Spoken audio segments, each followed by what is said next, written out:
Martin Muses, where we talk about lots of stuff, and we're only 5 minutes late. And it is what we love. It is the Wheel of Time, the real Wheel of Time, the one that Robert Jordan wrote, not that garbage that the people in the ring, the Wheels of Prime, or whatever the heck you want to call it, are.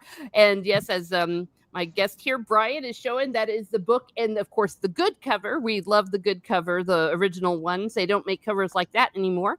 And I want to welcome him once again to Miss Martin Muses. Thanks for having me.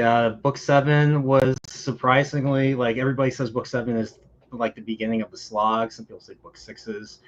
Book 7, there was a lot of I was surprised. I didn't think I would like it as much as I did.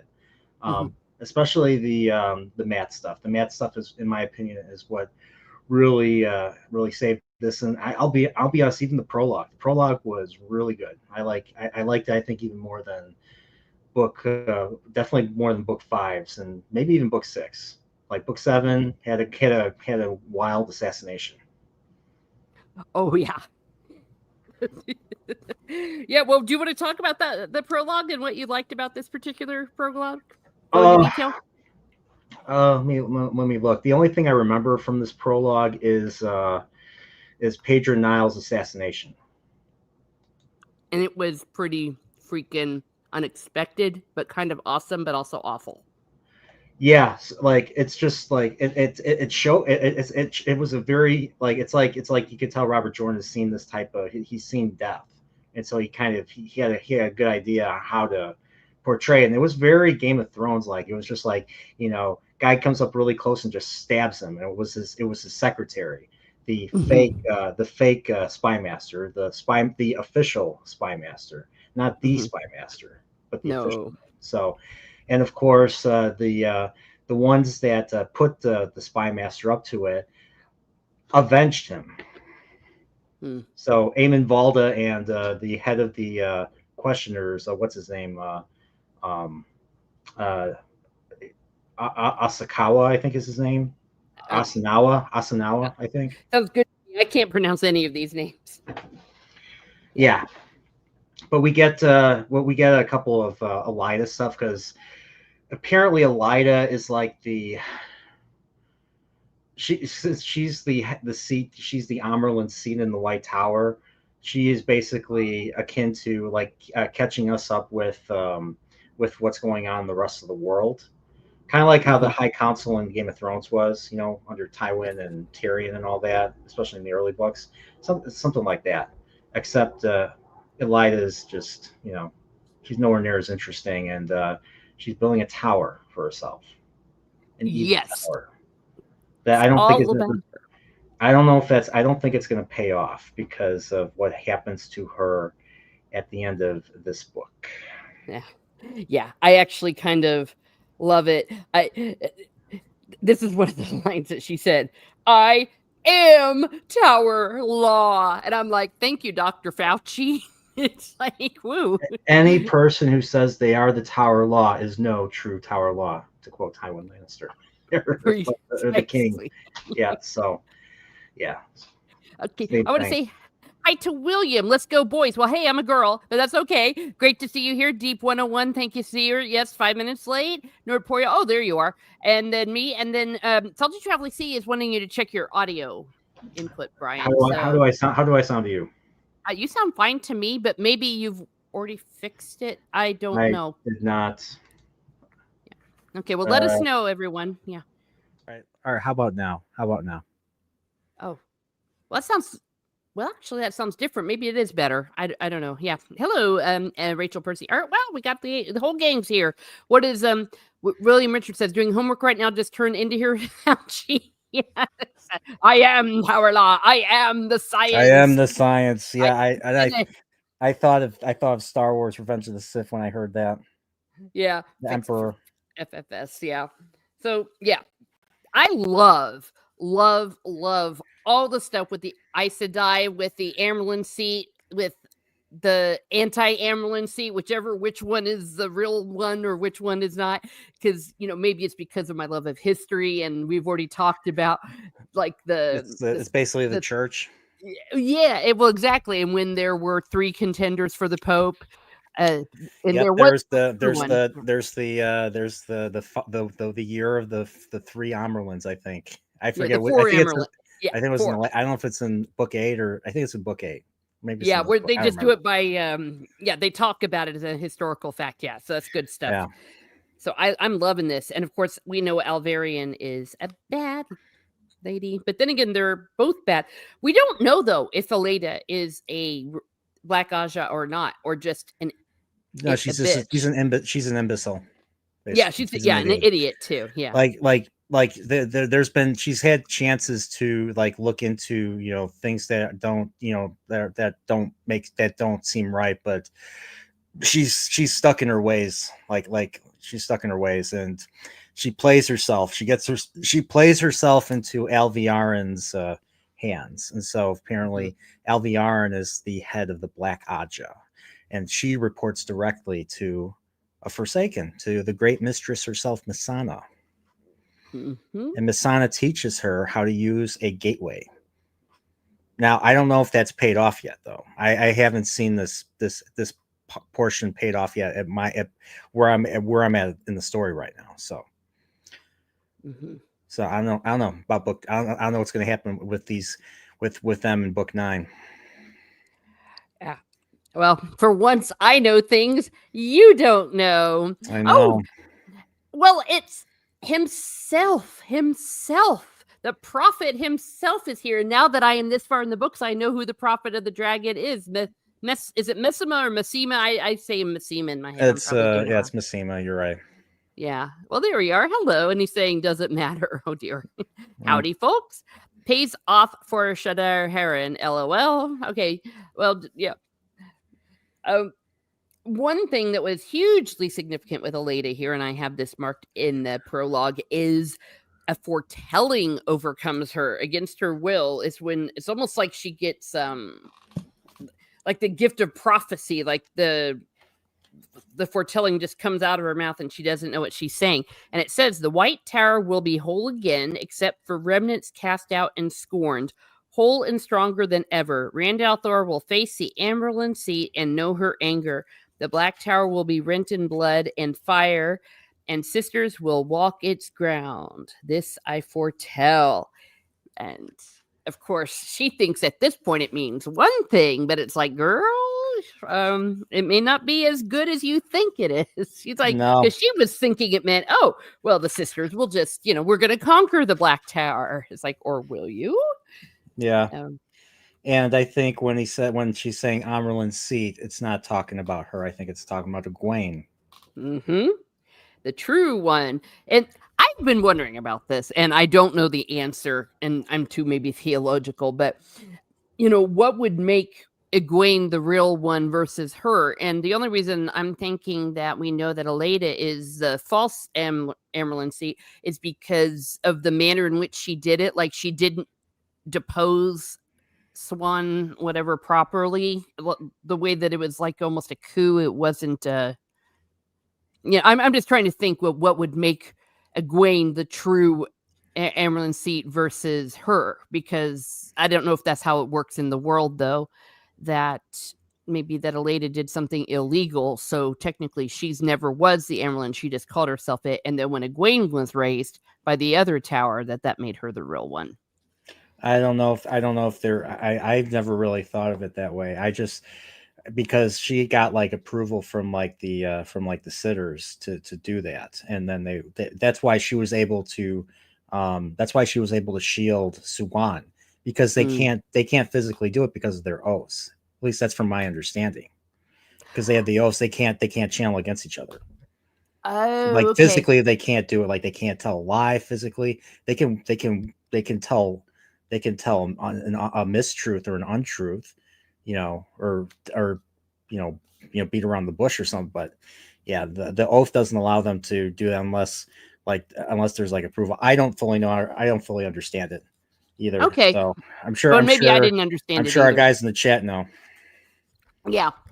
Well, because I for some reason I thought that maybe some of the sitters, not all the sitters, agree. But then again, like I don't know the world well enough. But yeah, the ones that didn't agree all fled. So all the blue Aja are gone, and all the red are there. Gotcha. Okay, well, either way, we could see how it will all come down. And I agree with you that every time they're talking about the Amerlin, they're really talking about Egwene.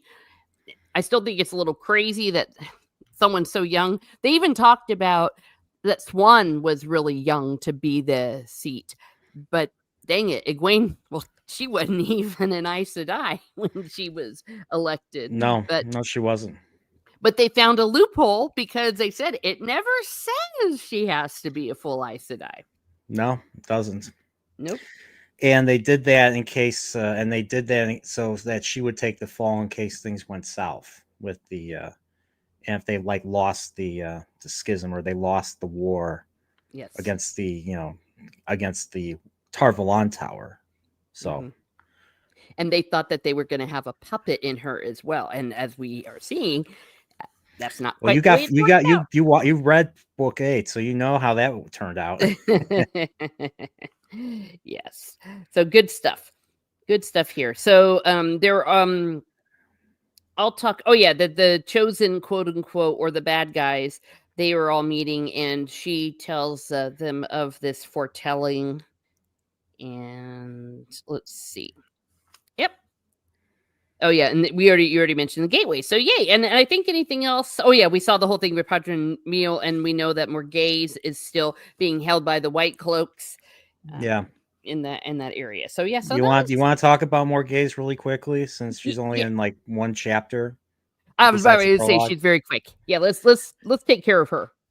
So Morgaze. So we already said that Pedro Nile. So she's like Pedro Nile's guest, and then Pedro Nile gets assassinated, and by his fake spy master, and then Eamon Valda comes in and avenges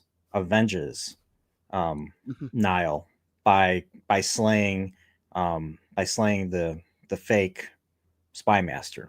Yeah. And so now she is a prisoner. She went from being an honored guest or something to a sexual assault victim of Eamon Valda. Yeah. So it gets pretty dark there, and then they write off Valda, and the rest of the White Cloaks run off. Basically, they run off to fight the Prophet or something. I don't even know why. But then the Seanchan come. Yep. The Seanchan come, and we find out that some of the people from Tanchico, like the Panarch, are now slaves.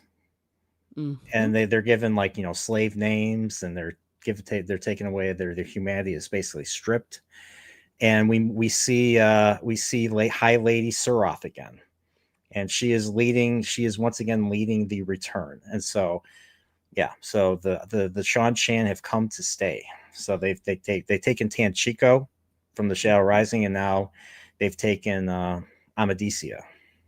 So they've taken the White Cloaks' main base of operations. So so the stakes have gotten higher because of that. And well, they managed once again. They managed to get away because the Seanchan allow it, because the Seanchan want everyone to know that they're coming. Like they're not the type of people to like sneak up on you and attack you. They will say, hey, we're here, and we're gonna take you down. Exactly. And I almost wanted to say, and we have dragons, because even though it's not dragons, but they have like large dragon-like flying. things. Yeah. Yeah, should I compare them to like the fell beasts of Lord of the Rings? Because they're big, giant winged, creatures. Not quite not bird-like, but more dinosaur-like. Yeah. I don't know. Like giant lizards. Yeah. Yeah. A mix between a dragon and all that. And so I thought that it was pretty awesome and pretty scary because, you're minding your own business. Yeah. And you know who joins them? They, joins Morgaze and the rest of them? The real spy master. Balwer. So he was the one that was like in charge in book 6 of basically spiriting out a spy that was basically discovering the fact that the Seanchan have already landed. and everything. So now he's now he's with them, trying to find new purpose and all that. And of course, you're further than me, so you know who he eventually, it works for. Yeah. So It's funny though when you said who's with her. My first thought was the hot guy. That's what I call him, but his name Talonvor or whatever.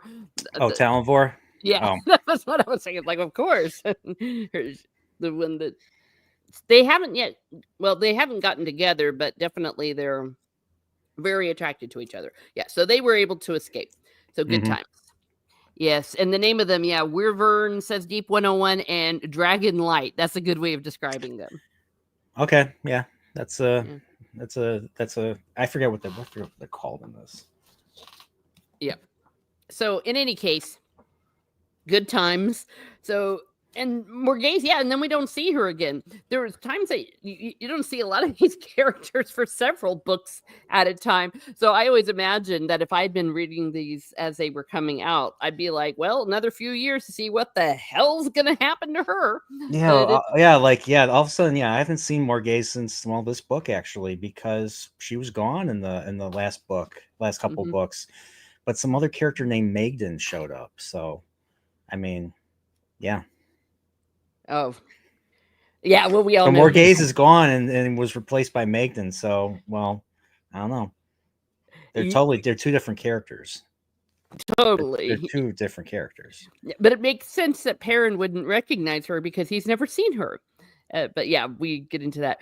Deep 101 says, I'm sorry, Deeple 101 says, I need to reread this book. I'm more of a fan of the next couple of books, especially Winter's Heart. Oh yeah, some people don't like that.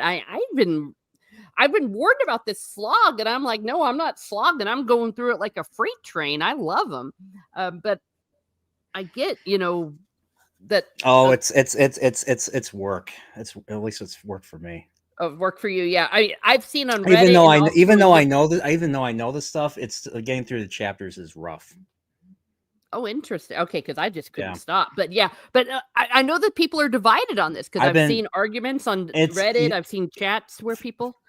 For what it's worth, it's helped me fall asleep. Oh, I'm not joking. Pointing the finger of judgment at you. I was reading it yesterday, and I fell asleep, and I had a good night's sleep. So maybe I should I should read this every night. It'll help me fall asleep. Like me resting my eyes and not thinking about anything is more interesting than reading some of the stuff in these books. Oh, shut up. Yeah, Matt and Winter's Heart. Yeah, Matt's story gets even more awesome. I'm at Matt's part, and I'm awaiting a rematch with his arch enemy in this book. I like that fight, but we'll save that for last, because that's my favorite part of the book. Oh, okay, cool. Yeah, Matt's chapters really take off during these books. Yes, they do. And well, we all know that there's things that are always in the back of our head. He's still wondering every time he meets a new woman. It's like, you know anything about the 9 Moon lady? Yeah, daughter of the 9 moons. Yep. He's had that prophecy since the Shadow Rising, since I think chapter 15. That's one where they first go when he goes into the gateways in Tyr in like the cellar or something, and he meets like the snake people. I think it's the Aelfin. And he meets the Aelfin, and they say, "Oh, you're bound to the daughter of the 9 moons." So every book after every time he sees a girl, talks to a girl, he's like, "Are you the daughter of the 9 moons?" He asks Melintra that. He asks the girl in the tavern that. Yeah, everyone. Now, of course, I'm well into. I know exactly who she is and all that good stuff. I just met her right now. I'm on her chapter. Yeah, it's so good. The dice continue roll. Yes, they do. Yes, they do. Totally unexpected. But we won't say that because that doesn't happen in this book. So, in any case, speaking of which, well, we're going to get into Matt a little bit, the Matt thing, but let's first talk about what's going on with Perrin, like Perrin's arc in this story, before we go on to that. Yeah, so Perrin's arc basically starts is basically the first first 6-7 chapters. It's basically the aftermath of the Dumised Wells battle. Mm-hmm. And so it takes place on High Chasseline, which is a holiday. I don't remember if that's supposed to be like New Year's or something, but yeah, like, so there's like different groups of people together, and parents worried about like a powder keg gonna go off, with all these tensions between all these different peoples, right now at the very moment. Nothing happens. Don't worry about it. Yeah. I mean, all this was building up to them. I mean, these chapters are very slow, and this is kind of why I get people say this is the slog, because I mean, the first 7 chapters is just them going from the end of the battle, going back to Kyrian to take on the biggest villain of all time, Lady Colliver, the one that gets dragged by her hair by Avienda when they first take Kyrian. Mm-hmm. That little snake lady, that little little schemer. Mm-hmm. I like what they do to her. Like, Rand's like, I don't want to hurt a woman. I don't want to have her executed for trying to steal Kyrian from me or betray me. So he sends her to be a slave, or sends her to work like the farm, Like or on a something. farm. And Yeah. what she does is she commits suicide because she'd rather die. She'd rather die than do that. So poor Rand. Poor Rand didn't think clearly about that. Yeah. Well, it happened one way or another. I really enjoyed the lead up to that, because the Rand and them just kind of strode in, and the Aiels that were around them had the veils on, so everyone knew, like, oh crap, something's gonna go down here. So it was a really cool moment. I enjoyed that. That is one of those scenes where if they had done the Wheel of Time show correctly, that would have been pretty awesome to watch. I could imagine the music and them going through the place, and I mean, she tried to get out of it. It was so pathetic. yeah, I mean, yeah, but I just like, I just like, I wish it was something. I wish there was more to it than just that. It was just, it didn't. It kind of fizzled for me. So the only thing I found that was interesting here was Aram. So Aram is the young tinker that follows Perrin around like a hound and everything. Mhm. And he is taking a dark turn, and I'm curious where that's going to go. So Dane told me that like something like his arc, it gets very dark. So right here he's considering like killing Aes Sedai, or murdering Aes Sedai to remove Rand's problem or something. And Mhm. Perrin's like, dude, don't ever say that in front of me again. And that's Yeah. and that's pretty much it. And then all this stuff about like temporary alliances and all that. Yeah, I mean, it was just a lot of it was forgettable in my opinion.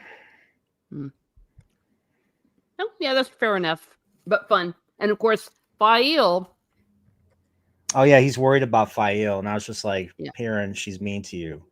You don't Yeah, have to I was think about about her. ready to say she's a super bitch. Yeah, and you find I don't remember if it's this book or book 8. Oh, it's actually the next book that you find out why, Mhm. because he doesn't know Yes, about Saldean culture, and how correct. Saldeans, like, if they give you crap, you're expected to give, yell right back, and Perrin won't do that, so that just pisses her off. Yeah, he was doing the yes dear routine, which is what he's used to in the Two Rivers. Like, hey, a woman's mad, they always tell you, hey, just let her be, let her cool down, and that's not quite the way it's supposed to be. I have started to really like, though, Berylane or Berylane. Yeah.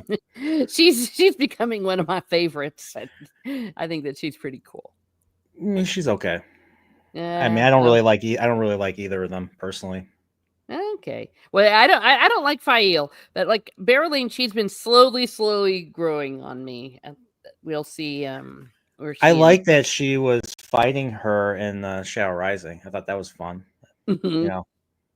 She's like, I'm not Well, gonna let you kill me. And then she takes out her blade and ends up disblading Fael. yeah, well, and I also like the way that she knows that the women are jealous of her, and so she always dresses as sexily as she possibly can, just to pour hot coals on their heads. I mean, or maybe she does that anyways, but she does not ever try to disabuse any of the women that get testy around her of the fact that she's very sexy, and she kind of has this. I could take him if I wanted to, and I don't think that she would, but she just likes needling them. I think Yeah. it's funny. Yeah. But yeah, so that's basically the end of that little story. And we had a really big story happening with, of course, as you already hinted, some stuff with Matt, but we have Egwene and Elaine and Nynaeve that they are off to see a Tangriel. I always mispronounce that, which is the bowl of the wind that can control the weather. Yeah. Yeah, they're in Abu. They're in Abu. So that carries from Lord of Chaos and everything. Mhm. So they're looking. They're trying to find out where it is, and they let the sea folk know about it, and the sea folk are able to identify. They knew what it was by name. So it was. I guess it was something that was that was part of their history that got lost. Everything. So yeah, so this was found out because they used the dream world and they just wished or something, or they just said, please tell us what we got to do. And then they see this bowl of the winds and it just kind of happens. Which is, I mean, like, I guess that's okay if you're reading it. A lot of the stuff I read in this series is really hard for me to buy half the time because it's just so convenient because Yeah. of the nature of it's fated that they do this, it's fated that they do that, it's prophesied that they do this, it's prophesied that they do that. So a lot of things just happen for reasons and everything. So a lot of the times, like, I'm reading and I'm just not like buying it, like, personally. So I've had to, like, really work hard to suspend my disbelief some of the time. So Yeah. They definitely, he asks you to suspend some disbelief. Like, yeah, as you said, things are very convenient. Like, they're all separated. They can't communicate. So you have the dream world. I can never pronounce it. You have, it's all around Riyadh. yeah, the portals that they can do so they can. I call it fast traveling. That's what it sounds like to me. Yeah. like you're playing Skyrim, you're gonna fast travel instead of take Yeah, the now you long can, way. instead of going to like a tower or a statue, Mhm, now all you have to do is create your own gateway, and mhm. then it opens. Just gotta make sure you're not there, because if the gateway opens or closes with a person there, it'll cut them in half Yeah. or cut them to pieces. So Yeah. It's very convenient, but I must admit, I thought it was extra cool when the Al-Shaman arrived like that in the last battle in the. oh, I agree. Oh, I Mhm. agree. They found I forgot how they found out, but time somehow found out that they were there and everything. Yeah, I do agree with that. So um um Yeah. but a lot of the stuff that happens, like them finding out about the bowl of the winds just because of the magic dream world, is just like whatever. Yeah. It's like, okay. Yeah. I don't mind. I can forgive him because I love everything else. For some reason, I just love living in this world. At this point, he could just have them sitting around drinking tea. And frequently he does have the, especially the women, like, do you want mint tea? I mean, it always makes me want to have mint tea. So If I it do. tastes minty, they are in trouble because of the Well, that's fork true. fruits. Yeah, because usually, yeah, it hides the fact that it has that poison in it. Oh, it never fails to surprise me, though, how many times they fall for it. It's like never accept anything from, well, anybody, to be honest. Like, hey, you want some of this? No.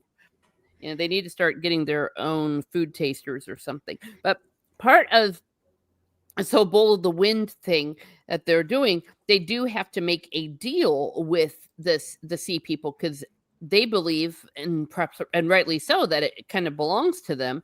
So once it's found and used and all that, that they have to give it to them. And we're starting to see some things shifting because Egwene as the Amerlin is starting to bend on certain rules.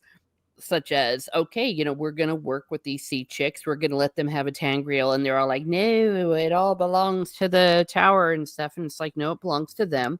And you also have the kin, and that they're going to start accepting them back in.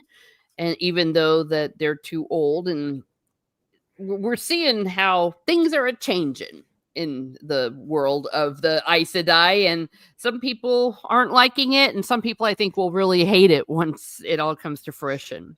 But I think it's inevitable. I thought it was going to be a funner, quest to find this Bowl of the Winds instead of just finding another branch of women, that we didn't know about until this book. Oh, they've been around since the Trolloc Wars and everything.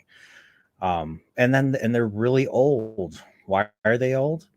Because they use the one power, basically. I always thought it was because of the oath rod that Aes Sedai age very slowly and everything. But apparently, if you use the one power, you automatically don't age. And the thing I don't like, here's another thing that they could have done that could have been really good. That some people live longer than most other people. What about the implications of that? That would have been interesting. Someone outlived their kids or something like that, or something, and the pain of dealing with that. Yeah, kind of like what the elves dealt with. There's not a lot of that here. I mean, this was a good opportunity to explore that. No, yeah, good point. Like I said, that you have the elves and from Lord of the Rings, what it's like to live maybe too long. Anne Rice explored that a lot in her vampire stories. It was hard to. Well, I forget that they live long because it never really is an issue. It never really comes up. So, but there's people that live normal lives. So how, and what do people have to do in order to? Do they have to disengage, kind of like the elves, kind of like disengage themselves from other mortals, so that they, it's. I think it was a missed opportunity. Interesting. Now, this is why I'm very critical of a lot of these chapters, because a lot of these chapters are fluff. It just to lead up to the big major event at the end of this string of chapters. Like not enough happens for what I was expecting, compared to like reading books that are better paced. But that explains why there's 14. That's why it explains why there's 14 books. Yeah. So. Yeah, I think if you look at it as a big whole, it's better. Now, of course, we don't know. They might actually explore this in the later books. I can't say that I've seen it necessarily yet, but I did like the whole concept, though, of the kin and the knitter's circle. I love that because it makes sense that the Aes Sedai they were just a little too daggone strict with some of their stuff.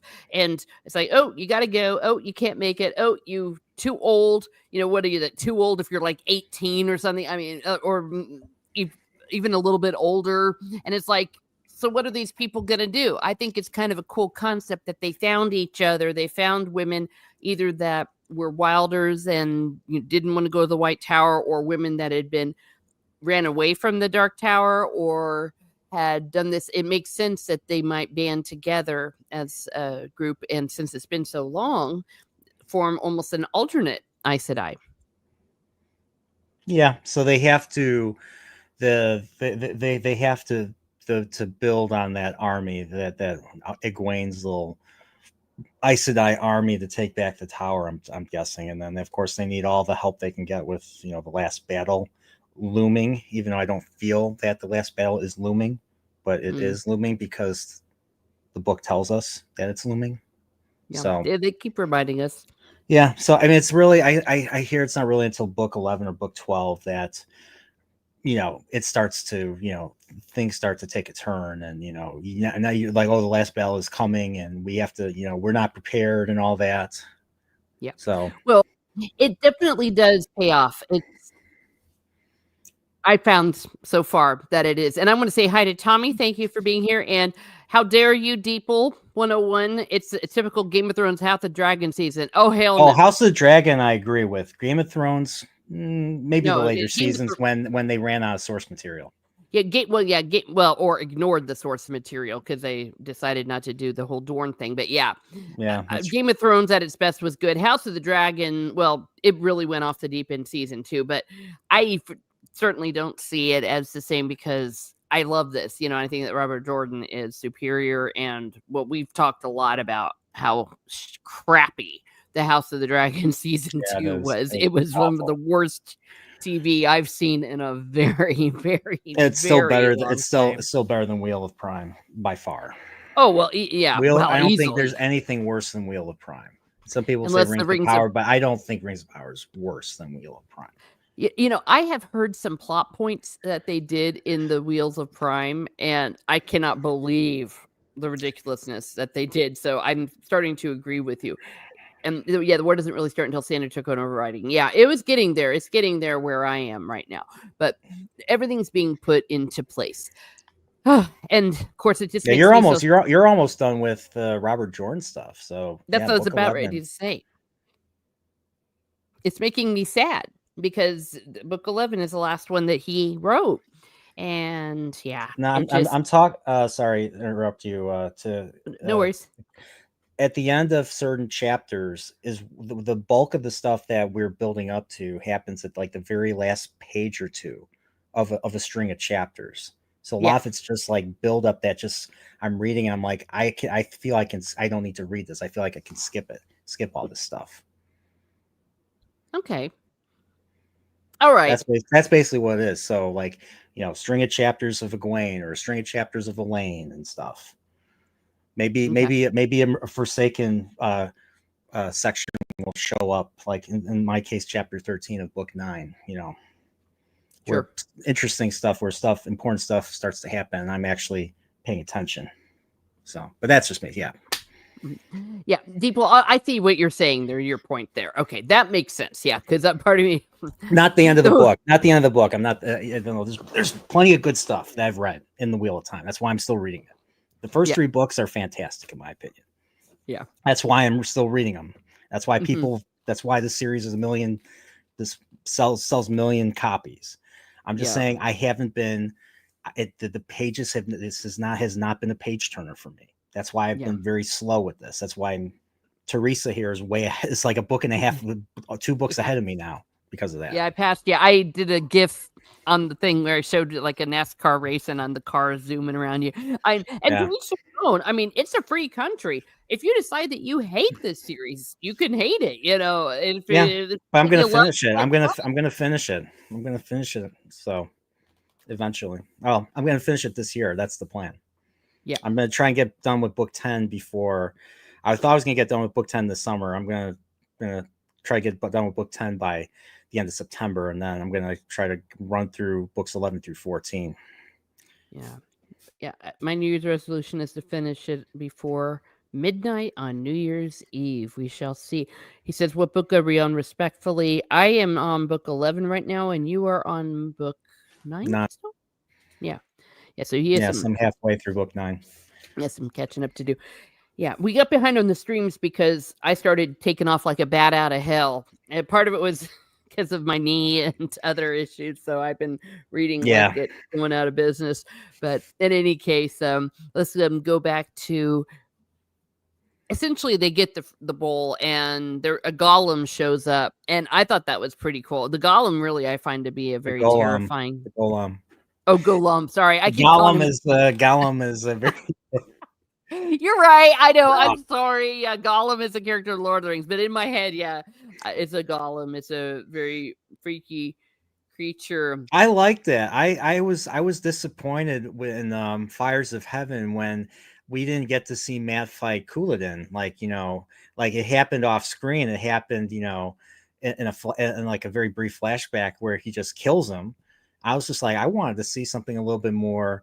I wanted to see a little bit more substance. I wanted to see either him fight him or him capture him so that Rand could execute him. Either one of those 2 cases. I wasn't really happy with that. So seeing Matt actually struggling against a foe, and this was actually really, really fun was really fun actually, because that's another issue I have with these characters is these characters have seldomly struggled. They've just been given all their abilities. It's just kind of happened. Even the stuff with the quarterstaff just kind of showed up out of nowhere in the Dragon Reborn. Now, maybe if I go back to reading Eye of the World, maybe I'll see it. But in that book, like Lan was teaching all of them how to fight the Trollocs because they were being pursued. None of them knew how to fight. They were all sheep herders and in parents' case blacksmith. So I don't know. I'll have to see. But apparently, in Dragon Reborn, we find out that, or maybe it was the Dragon Reborn that we find out that Tam and Abel, Matt's father, were really good with, the arrow and everything. Could be they've run together for me. And then they learned, and of course he learns the quarterstaff from his father. So maybe that was in the Dragon Reborn. Yeah. But well, we've talked about this before, that the whole Taveran thing is one way that Jordan is showing his self-awareness, that this kind of seems like a little thing. Or the weave wheels, it's God's will, that's why it's happening, or the creator's will. The wheel weaves as the wheel weaves, and you even see the characters get frustrated with that sometimes. I personally have felt sometimes that is him being our voice, him putting. If that's the case, then he should have been able to defend himself in the first book. Then he should have taken the quarterstaff with him when he left. That's the thing in the first book. I mean, that's an issue I have. Sorry, I'm addressing the comments. Sorry, Teresa. I'm sorry. Oh, well, there was Dread Pirate Mikey said.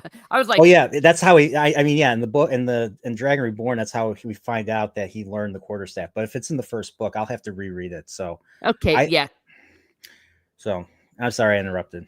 No. That works out, because I didn't realize that's what you were reading. I've gone into. I'll have to talk to Dane. Dane knows the first book left and right, so I'll have to ask him where they mentioned that, because I'm trying to understand why he didn't have the quarterstaff with him when they left. So I'll have to find out.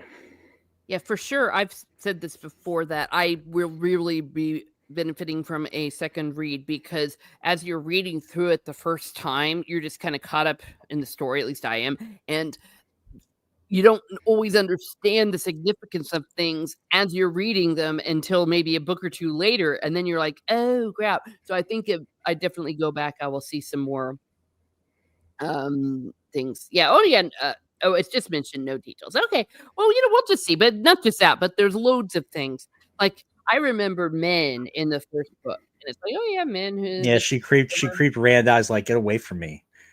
Yeah, I know what you're gonna do. You're gonna do this and that. It's like, yeah, and I saw that, and I'm like, okay, there's this character, but I didn't realize that she was going to become a big, huge character. And then it's like, oh, okay, now I'm seeing it all. So you mentioned about how much you liked Matt. Was that what you were talking about, or was there something else about Matt you wanted to address in this book? What, besides the fight? Well, I liked Matt more. I liked one section of this book that I really liked, and it made it feel like, oh, okay, we're part of a big story, or a very significant scene was when Matt meets Brigida, and Brigida recognizes him and calls him Horn Sounder. I thought that was awesome. That was an awesome part. I was like, okay, all right, this is what I signed up for. This is what I want to read. I don't want to read about Nynaeve and Elaine being mean to Rand or Matt, or Fael, or female characters being mean to their male counterparts. I'm kind of through with that. I want to see some epicness, and that was an epic moment. And there was no action. It was just it was a harken back to The Great Hunt, my favorite book. And that very a legend addressing a legend, or a future legend. Yes. Yeah. It was great. I loved it. It felt very significant. It felt like, oh, okay, this is awesome. I mean, I don't know it's hard to describe it, but it was so good. It was so, and it was mythical, and it was told like, I think, in a flashback. So instead of seeing, normal text in the book, it was italic. Yes, I remember correctly. So yeah, and I like that. That was my favorite. Besides the Golem fight, that was probably my favorite other Matt moment. Oh yeah, it was pretty cool, and it reminds us that sometimes I forget that Brigitte is this really big, epic, larger than life myth. Yeah. And that she was there. It's like, oh yeah, she was called by the horn. It's yeah, you're right. Really Yeah. cool stuff.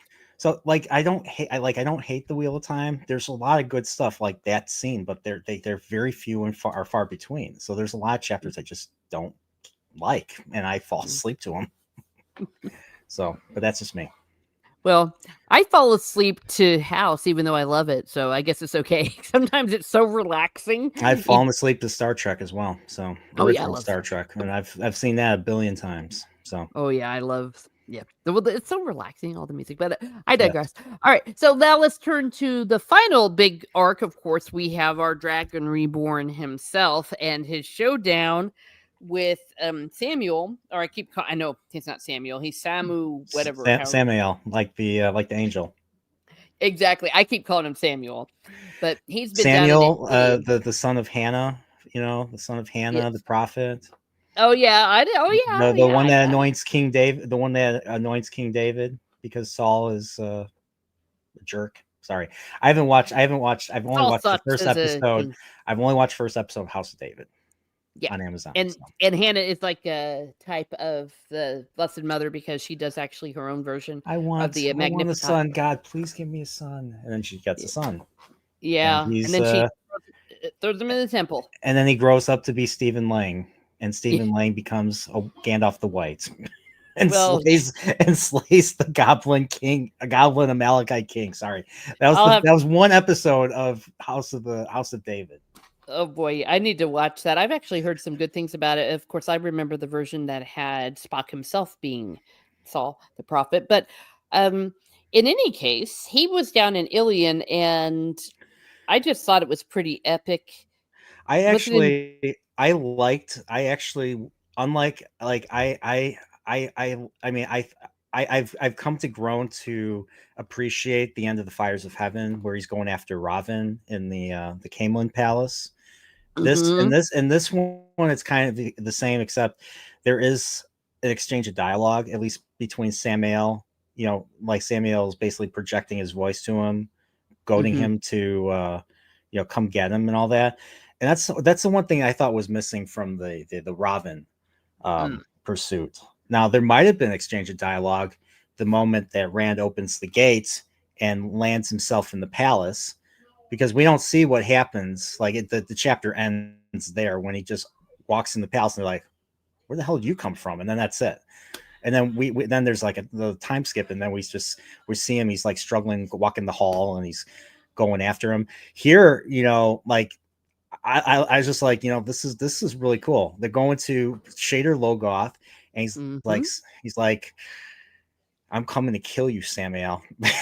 Yeah, I loved it. I loved it. I thought it was so cool and so creepy too, because in the midst of all this, the chick who disappeared, like in book Six. 1 or book 2?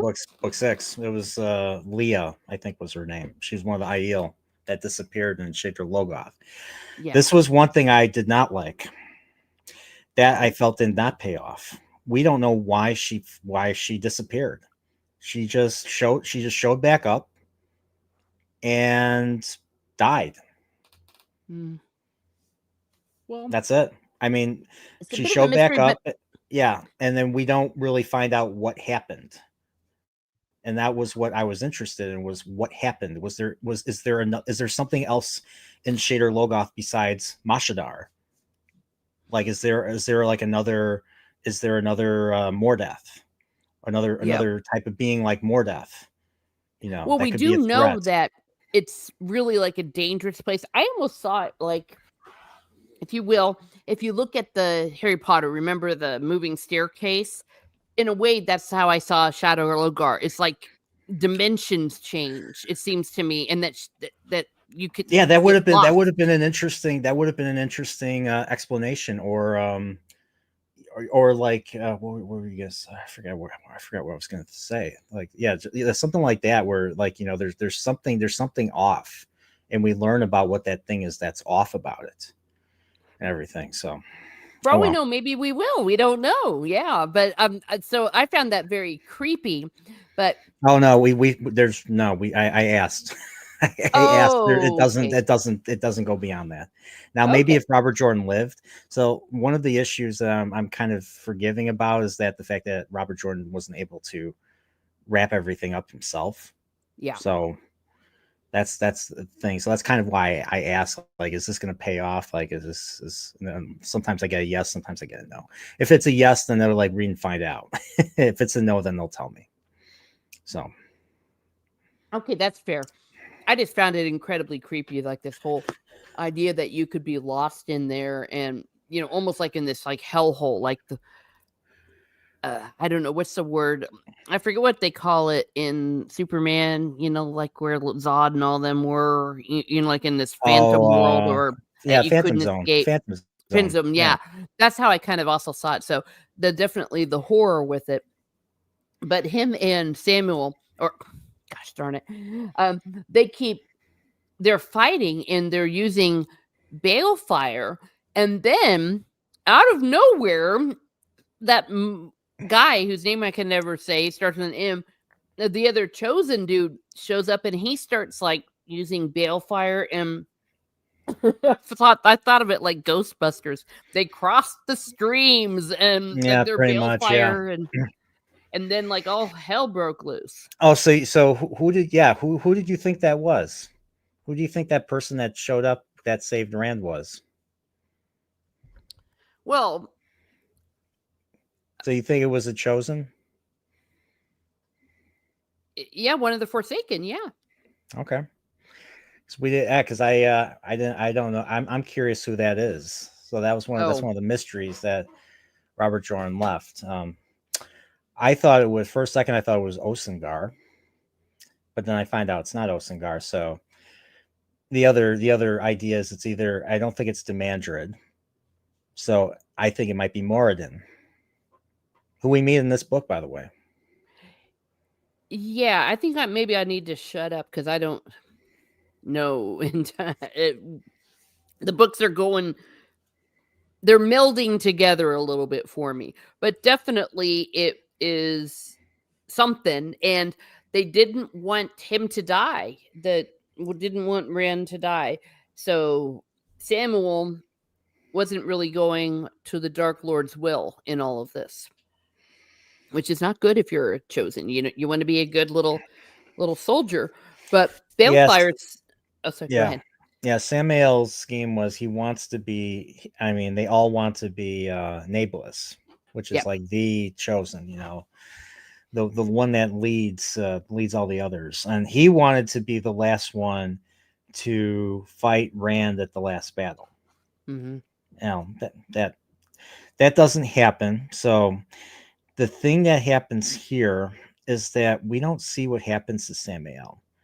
It is assumed that he gets eaten by Mashadar, a fate Yes. worse than a fate that is even worse than Balefire. So when Leah, the Aiel girl, gets hit by Mashadar, instead of her having her soul completely consumed by this evil creature, Rand uses Balefire on her and simply sends her to an earlier point in Yeah. the pattern, so to speak. I can't say I fully understand it, but yeah, It's like a mercy killing that he did for her. yes, that way her soul is intact. It's just displaced in time. So that's basically what happens, and we don't see what happens to Samael. And the thing that the book says to us is that Rand can feel when the one power is being used, and he didn't feel the one power being used, so he assumed that Samael was dead. And the thing is, Robert Jordan here did not want to commit to Samael being dead. He wanted to, maybe if possible, bring him back somehow. Yeah, Because it wasn't clear. it wasn't clear, and the typical rule is in fiction. If you Mhm. don't see the character die, they vanish or something, you Mhm. never assume they're dead.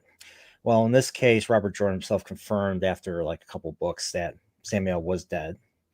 Yeah. Because earlier, I mean, like you said, Moradin was there. And what does Moradin use? Moradin uses the true power, which is directly channeled from the Dark One himself. And you cannot read the true power. The true power cannot be felt like the one power can. They're two different things. The true power is more dangerous. Yeah. And only one, and it makes you insane, basically. That's why Balsamon / Moradin is insane.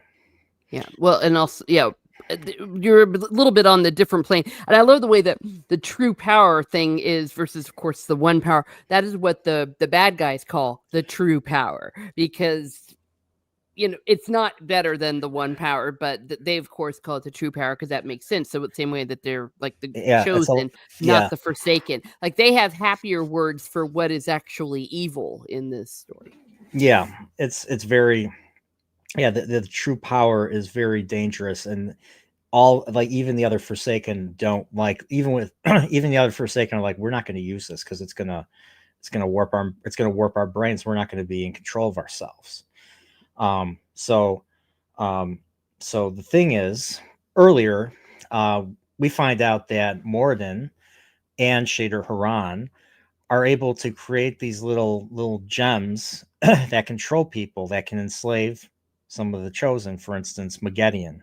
Mm-hmm. So after Megiddian gets released by Halima / Erengar at the end of book 6, well, book 7, she is, summoned to Shader, or not Shader Logoth, Shale Ghul, and she ends up becoming part of what they call a Crusayar or something. Yeah, I never pronounced them correctly. And it's basically a little gem that houses their soul. So it's kind of like a voodoo doll. And if you squeeze it or something, they're going to feel pain. And they're in total control. Like Morden is in total control of Mogedian at this point.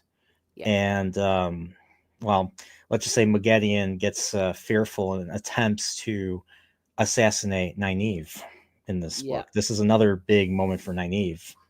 If you want to talk about that really quickly. Oh yeah. Before we continue with Rand and yes, you're correct. And maybe it's because Nynaeve I really don't like, but yes, they try to kill Nynaeve, and she sinks into the boat. She's on a boat, and it sinks down, capsizes, and she's drowning. Capsizes, and then she uses the force or the one power, whatever it is that happens as she's drowning. The block is gone, and she just lets go. She just lets go, and she watched Frozen and saying "Let it go," and boom! So she's finally cured of her block. Thank goodness. Finally, yeah. And then for a little bit of romance, where I don't mind it too much because I like Lan, but I don't like Nynaeve too much. Lan is there to save her, and he saves her last moment. He pulls her out of the water, and they get married. I don't have an issue with her liking him, but I had an issue in the first book with him liking her right away. Because I like a character like him, you would think that he would already have like a sweetheart at that point, if even warders are even allowed to do that. I don't know, but I just didn't buy the fact that he loved her in a single book at the end of book 1. So that's just me. I know a lot of people disagree with me on this one, but that's another thing that, like, Taverin or Prophecy or whatever, or Robert Jordan. Yeah, the only way I can think of it is it's very similar to what happens in real life, where you see a guy who's with a total bitch, and you're like, what does he see in her, or vice versa? Are you talking about Moraine? Or no, Lan and Nynaeve. Like, you know what I mean? Like, why does he in love with her? I don't know. Yeah, because they haven't been around each other that long. So I mean, yeah. Well, even if they had been around each other, we all know that we know people. Like, if you've ever been at some weddings where you're like, what the hell is she doing marrying this guy? But for some reason, they like him and love him. And sometimes, one situation, they still going strong 30 years on. You just never know. That's how I look at Nynaeve and Lan. It's like, well, you can't really choose who you fall in love with, apparently. And Yeah, so Kim. fine, he loves her. He loves the super bitch. Oh, come on. I'll tell you, there are some bitches out there that I'm like, well, the joke goes, she must be really good in bed because what the hell is he doing with this person? That's how I view I Lan got and Nynaeve. okay. I kind of I kind of see it. I mean, I mean, I still it stretches my verisimilitude quite a bit, but okay. Like even when I first read it years ago, I was just like, I don't buy this. So, Yeah. Well, whatever, but he's yeah, and married to her, I so yeah, I forgot that they were married because it happens off screen. yeah, they get married on the boat by the Yeah, end. by the way people or the sea people or something. So now she has like a dot on her head, Yeah. and And she turns totally into someone that we've all probably met about 10 different women like this who have to tell you that they're married. Did you know I'm married now? Like for the next 5 years, they just won't shut up about it and they flaunt it. They're always showing everyone their wedding ring or whatever. And that's the way Nynaeve is. She's like, look, I'm married. Look, I put this dot on my head. Look, yeah, everyone, I'm married. Did you mhm. know I'm married? Did you know this is my husband? Lan and I are married now. Yeah, and she's like he's like, I don't want you to put you through, this stuff, and then she smacks him several times. She's like, I don't want to hear your nonsense anymore. We're getting married, and she drags him to the the ship / chapel of love and all that. So Exactly. yeah, I mean, I can't really blame him. I mean, from his point of view, he doesn't want to put her through pain. He doesn't want to put her through unnecessary pain. And she's like, it's my pain. It's my pain. I can choose if I want to take that pain, So I don't know. I was okay with that, even though Nynaeve is still a bitch. Yeah. Well, I cynical part. I could not stand her in book 5, even though she does save Rand from Ravin with chained up Maggedian, but still, yeah. I just I can't stand reading her. I really can't stand reading her or Elaine or even Well, Egwene's. They do a good job of showing that a lot of people don't like her. A lot of people don't see her and they're like, oh my gosh, she's so annoying. Or what is Lan seeing her? Some of that. Though it's interesting that you said that about what Lan was saying about not wanting her to put through pain and stuff. In the back of my head, I'm like, oh, I've heard guys use that line before. Like, oh, listen, I love you, but I don't want to put you through this, so we just need to break up. Instead of just saying, like, it's an excuse to break up, but they're too chicken to say, I want to break up with you. Kind of like Oh yeah, the Seinfeld thing. Like, it's not you, it's me. Like, when wake up, man, yeah. I just don't want to You're cause you damn pain. right. And I'm like, oh, shut up. Yeah. If you don't want to be with her, just tell her, don't give me that. Yeah. Or I'm Okay. too good for you. But apparently that wasn't the case. He wasn't trying to let her down easy. He really did want to be with her. Yeah, I mean, But he's the last of he's the Aniline. He's the last of the kingdom of Malchior, and I'm just like, I was hoping by now that like they would start his little arc of bringing back that kingdom or something. So the Return of the King, Aragorn and son of pretty, Arathorn. something like that. I was hoping that it would. I was hoping that plot line would start, but apparently, I was told it doesn't start till book 11. So, oh well. Yeah. Yeah, it takes a while. And then barely no Loyal. I think Loyal's gotten very little love. Lan's got very little love. Well, except for this section, of course. Tom Maryland has gotten very little love. I know I want more Tom. I don't even know why Julian's still in the story, to be honest. Yeah. It's funny, like some of the people in the chat or people that will be watching on the replay who are hearing us, they're probably going, oh, you sweet summer children, you have no idea. So I'm hoping, that there's going to be something. I feel like my heart's going to be a bit broken with Tom. I could see him being someone that will eventually end up sacrificing himself for something for everybody. You got to remember, this is Wheel of Time, though. What do you mean? I'm sorry. Nothing. That he wouldn't sacrifice himself or he wouldn't die? Pretty much, yeah. Or the wheel weaves as the wheel weaves. We'll see.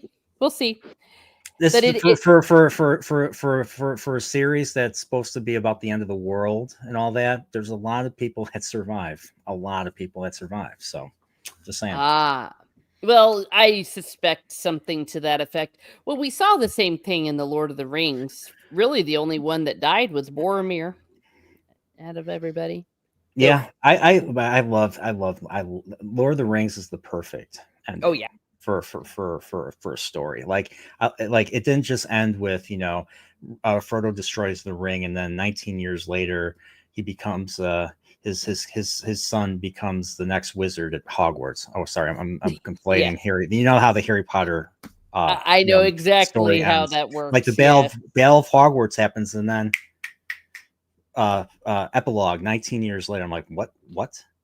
Like, I want to see the direct aftermath. I want to see like how everybody was affected. I mean, they killed Fred, and they killed one of the twins. Lupin is dead. A lot of people are dead. Like, there should have been more to there should have been more chapters, in my opinion. Yeah, dealing with the aftermath of the battle. Well, for all we know, they did, but for some reason the editors decided not to. But there's tons of really good fiction about it. I think Wheel of Time doesn't end as abruptly as that, but it doesn't end like Lord of the Rings, where it's you draw. Well, maybe it does. I don't know. I'll have to. Well, we'll have to wait until we get to the end. We get to it. Yeah. But for sure, yeah, I was about to say, if we get started in Lord of the Rings, we'll never stop, because of course that is, to me, the highest standard of anything out there. But all right, so we dealt with Nynaeve. She finally got her man, and she's showing off to everyone and anyone that'll ask that now she's married. He's getting into the yes dear kind of thing, just like whatever. What did you think of the new character Cadswain? Not sure. She's definitely someone to keep our eyes on. She's the older, almost a legend in the Aes Sedai. Yes, and she pops up every now and then if there's something that interests her, basically. So, so in this case, Dragon Reborn is something that she felt worthy of coming out of retirement for, and she treats him like a kid, like a child. Yeah, and then I like that she's gonna learn. Yeah, you don't do that. Rand's pretty much done with that Aes Sedai crap. Yeah, so I'm curious where that goes. After where I'm at, I'm beyond book 9 and 10. You're ahead of me, so you could probably tell me. But yeah. So it's interesting that you're like, okay, what's her game? What's her agenda and all that? And then he encounters her. One thing we didn't really talk about is Rand and Min go on like a little trip together to was it Bram Wood or something, and they find what was it, like a insurgency force or something like that, and then Patton Fane is there. Oh yeah, that was really kind of random. Very quickly, yeah, Patton Fane just kind of shows up just in time to stab Rand again. Yeah, and he stabs him right across his wound from the Great Hunt. So it's not just so he doesn't just have that single, piercing on the side. Now he has a slash along that too. So he's got two things of evil that are stuck in his body. Mm-hmm. So really died. Yeah, and then right after he wakes up from that injury, then he goes to battle against Samael, and then Samael, Samael dies, and then Rand becomes king of Ilion. Woo! That actually was really cool, because of course he decides to become the king, to take the crown of laurels, except not the crown of laurels. It's like, I'm gonna rename it, or I forget how he said it. I am now the crown of swords. Dun dun dun. And we're all like, that's the title of the book. Yep. That was pretty actually awesome. I thought that ending was quite cool. And it's like the laurel crown of Ilion had been given a new name, the crown of swords. And for some reason, men and women who told the tale often found a need to add almost identical words The storm is coming, they said, staring southward and worry. The storm is coming. Yeah, the storm, the Sean chant. Mm-hmm. Dun dun dun. I just love it. And I always love the way that he ends the books with like an excerpt from probably Lowell, because Lowell's been talking about writing things, or is it written by Lowell?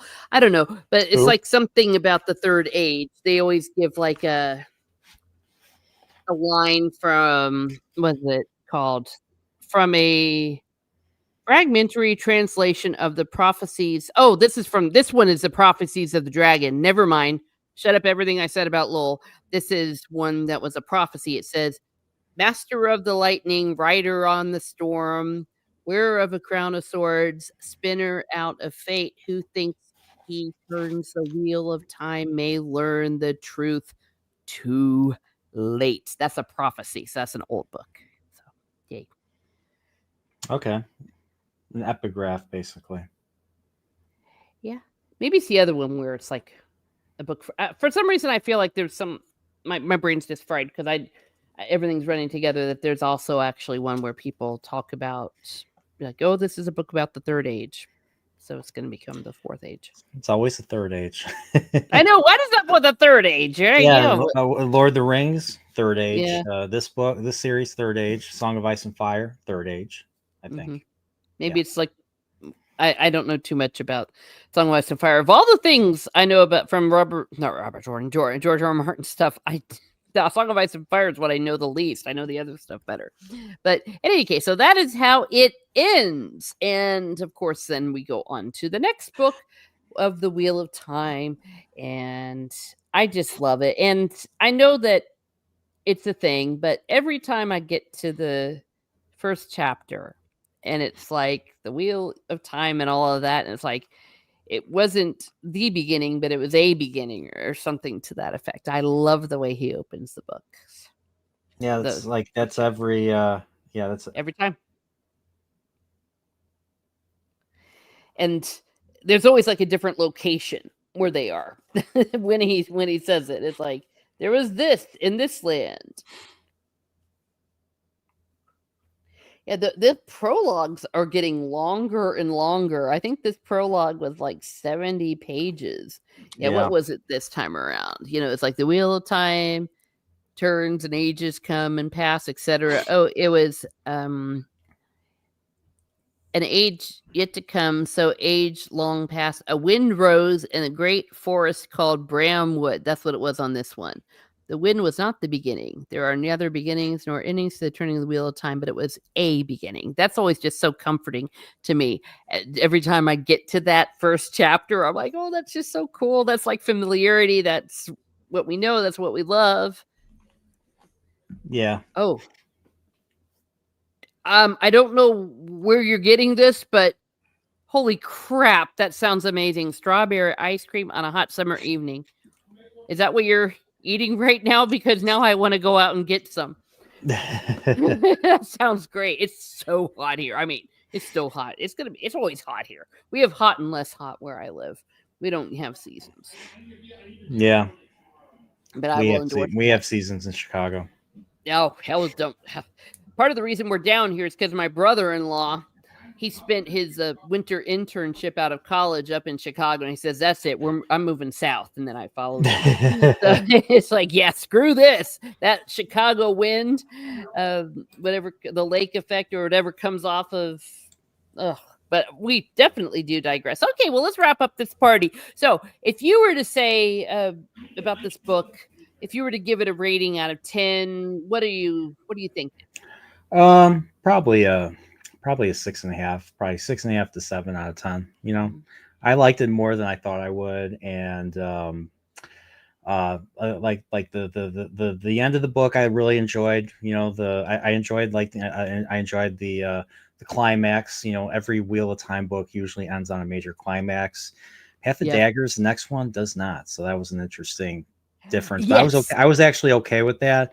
But I liked the end of Rand's arc in this one. I really liked what happened with Matt. So Matt fights the Golem, and the Golem gets away, and Matt gets a big massive cliffhanger, and then he's not even in book 8 because of his massive cliffhanger, so we don't see him. I still haven't I'm about to get to his chapters finally in book 9, so Oh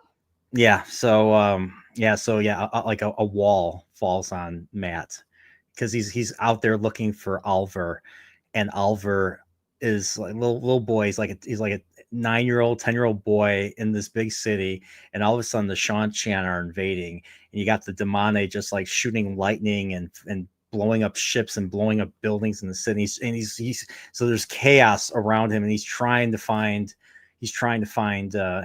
Oliver at the same time, and a wall falls on him, and then that's the last we see of him. And then the dice stop rolling in his head, and you're like, "Uh-oh, is he dead?" Because throughout this entire book, Matt has the dice rolling in his head. It just happens. So yeah, it usually means crap's going down. And of course, we're not there yet, and you're not there yet, but I'm the fangirly girl in me really likes where Matt's story goes. I'll just spoil you there. You may not care, but I definitely. Well, it's definitely I'm hoping for the ladies a good romance. Okay, well, I'm hoping there's a good round 2 with the Golem. Actually, I hope that wasn't a spoiler. Well, you knew that he was the daughter of the 9 moons. I figured there's going to be a romance.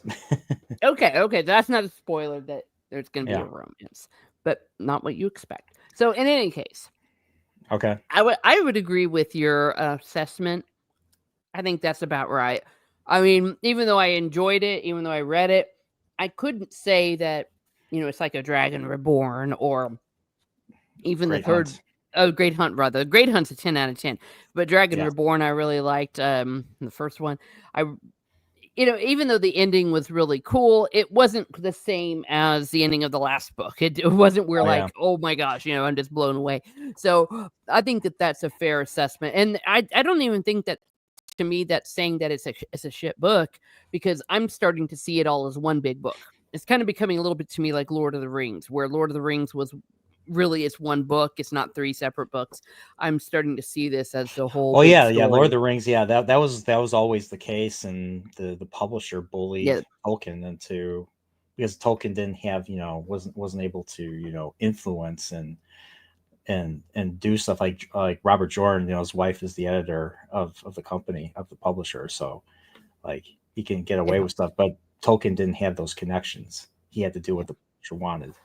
It was meant to be, though, the way it all worked out. But for sure, I'm starting to see this, so I don't necessarily see it as separate. So even if anyone's out there going, "No, this was a better book," it's like, well, no, I'm not necessarily saying it's bad, but I think that's fair. I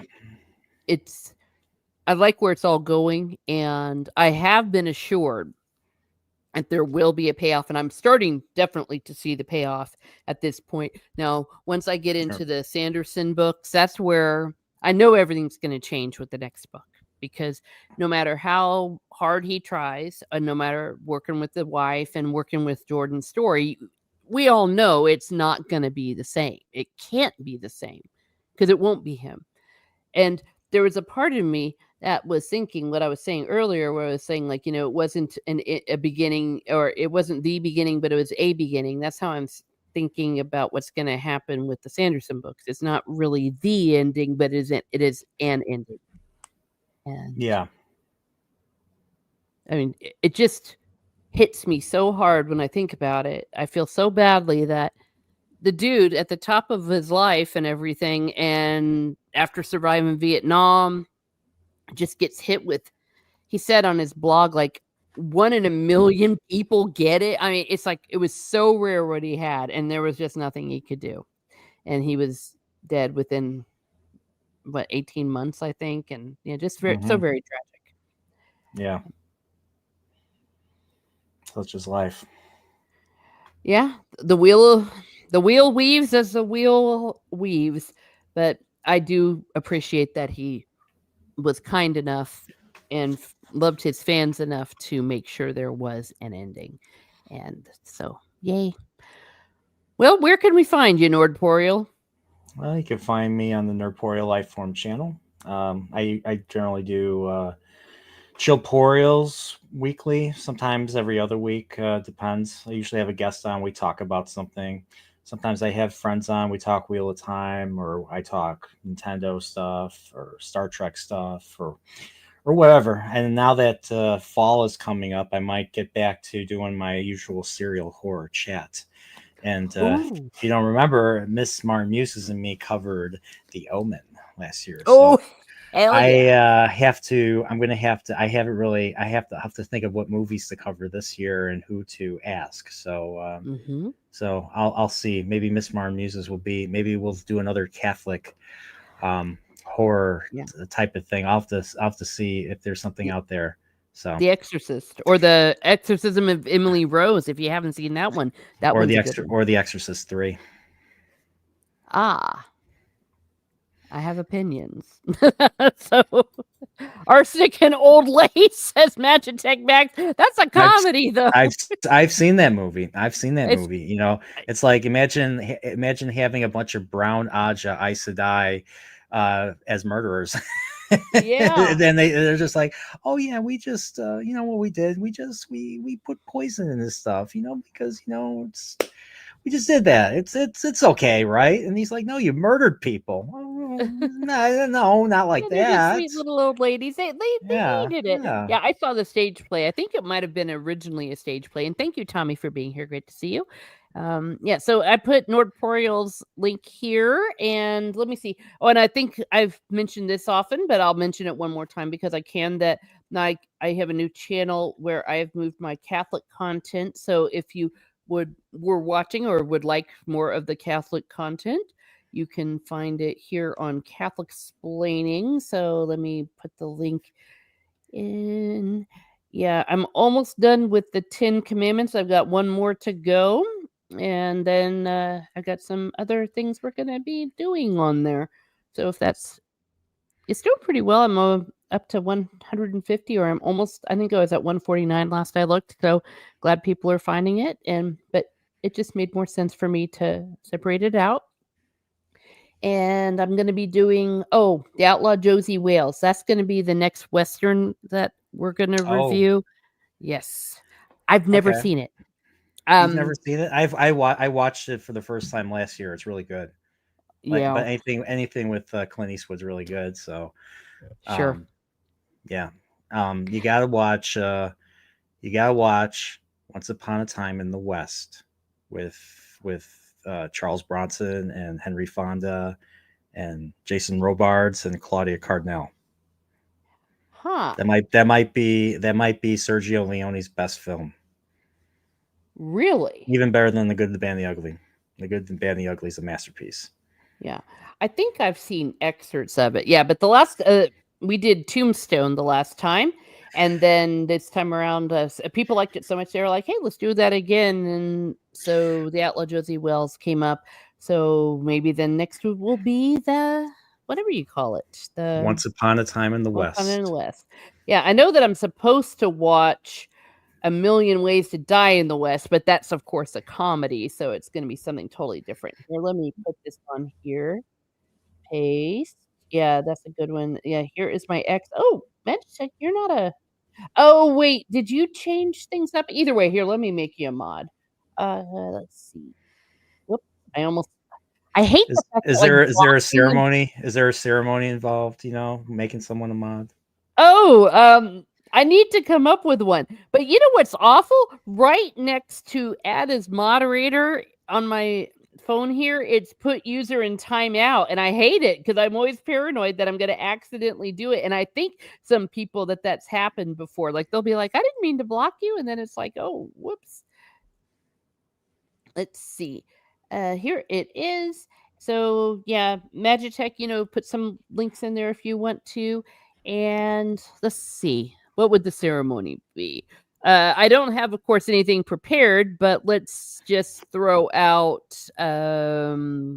this is from something that Salty made for me.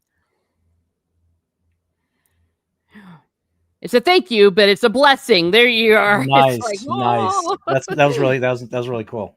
Yeah, he made that for me for my Catholic explaining. So yes, shout out to Salty Traveling Sea. He's Magitech says, haha, my wrenches probably got reset when I went private. Oh, okay, that's probably it. Yeah, because I know I didn't do it, or if I did it, it was not on purpose. Mitmer's Music Nerd, when you wrap up the Wheel of Time series, I highly recommend to read the Chronicles of Amber, at least 5 books in the Corwin Chronicles. Ah, well, thank you. I will for sure put that in my back pocket. There's lots of things. Witcher is on my to read list, so I've never read the books. So I want to do that. I've played the Wild Hunt game, the 3rd one, so that's been fun. Yeah, let me see. I got a billion books that I purchased on my Kindle. I have one that was recommended. It's called it's by Lord Dunsany, or is it by Lord Dunsany? Yeah, it's called The Kingdom. It's called The King of Elfland's Daughter. So that's a book I got.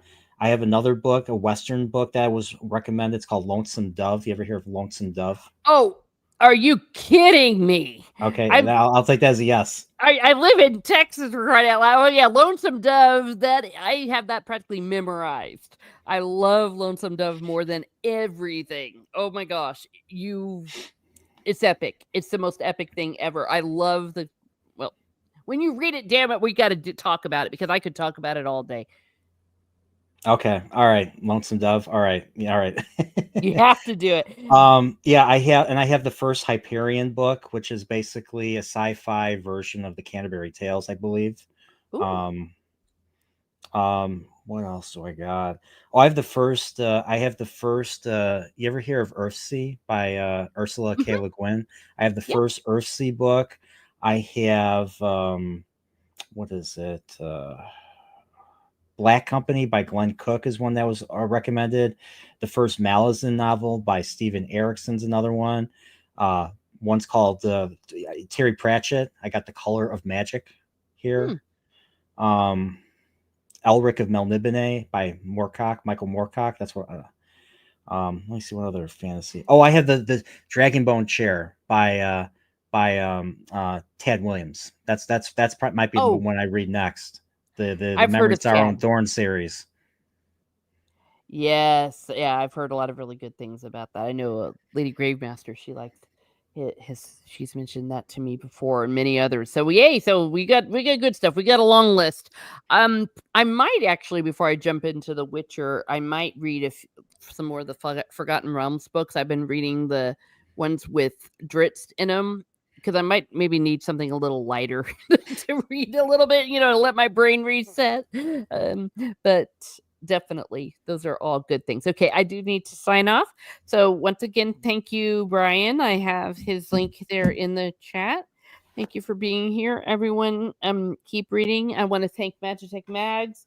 Let's see. We have Magitech. Oh yeah, Mags. Book 9 Book Club. I'm sorry, I forgot to say that. Book 9 Book Club is gonna be coming up shortly. So.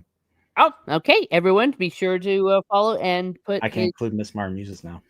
Yeah, you can. Yeah, so put a star or whatever they call it. Hit that bell so you're able to see when that does. And if you wouldn't mind hitting the bell, everyone, for my stuff.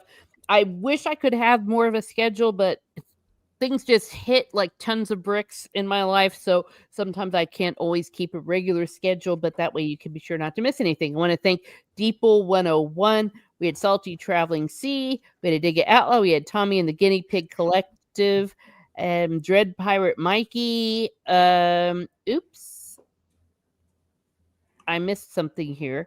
Let's see. The dice continue roll. Oh, we had the Prophet of the Dragon himself. We had William Richards and Rachel Percy Art stop by and said hello. So I definitely want to thank all of you for being here. And as always, thank you, Brian. So have a great day, everyone. Have a great day. And be certain to read good fantasy, especially the Wheel of Time.